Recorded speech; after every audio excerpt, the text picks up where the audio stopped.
How do we amend the U.S. Constitution? The United States Constitution is often described as the supreme law of the land. It has governed the nation for more than 235 years. But what happens when Americans decide the Constitution needs to change? After all, the Constitution originally contained no protections for free speech, no right to vote for women, and no presidential term limits. Those changes came later through constitutional amendments. Today, we're going to examine how amendments are added to the Constitution, why the process is so difficult, and whether the Constitution can realistically be changed in modern America. The Founding Fathers faced a difficult challenge. They wanted a government strong enough to survive, but they also understood that future generations would face problems they could not predict. James Madison and other delegates recognized that no document could remain perfect forever. As a result, Article 5 of the Constitution created a formal process for making changes. This process allows Americans to update the Constitution while protecting it from constant political swings. The goal was balance. The Constitution should not be impossible to change, but it should not be easy either. Every constitutional amendment begins with a proposal. The Constitution provides two possible methods. The first, and by far the most common, is through Congress.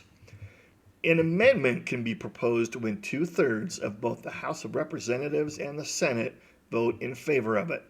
Notice something important. The President has no formal role in proposing or approving constitutional amendments. Unlike ordinary legislation, amendments do not require a presidential signature. There is also a second method. If 2/3 of state legislatures request it, Congress must call a constitutional convention to propose amendments. Interestingly, this method has never been used. Every amendment in American history has been proposed by Congress. Once an amendment is proposed, the process is only halfway complete. The next step is ratification. To become part of the Constitution, an amendment must be approved by 3/4 of the states. Today, that means 38 of the 50 states. Congress decides whether ratification will occur through either state legislators or special state conventions. Nearly every amendment has been ratified by state legislators. This requirement creates a very high hurdle. A proposal may be popular nationally but still fail if enough states oppose it.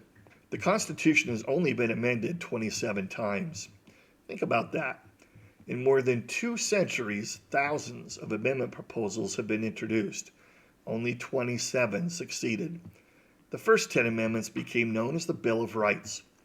Others abolished slavery, guaranteed equal protection under the law, expanded voting rights, and limited presidential terms.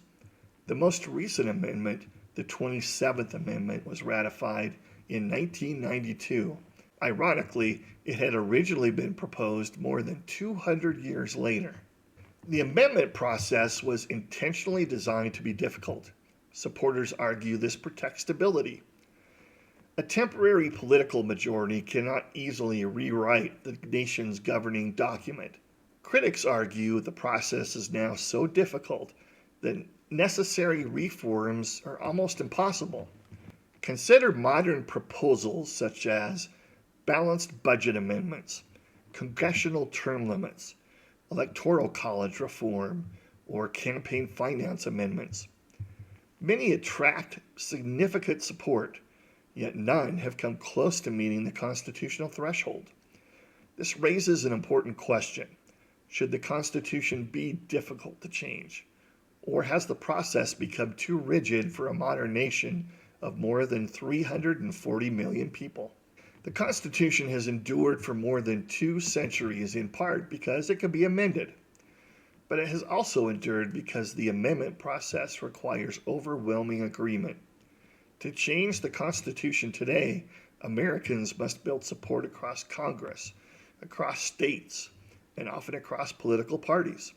This is no small task. Whether you believe the Constitution should be easier or harder to amend, one thing is certain. The process was designed to ensure that constitutional change reflects broad national consensus, not simply the passions of the moment. If you enjoyed this video, please like and subscribe and let us know in the comments. If you could add one amendment to the Constitution today, what would it be? Thanks, and we'll see you next time.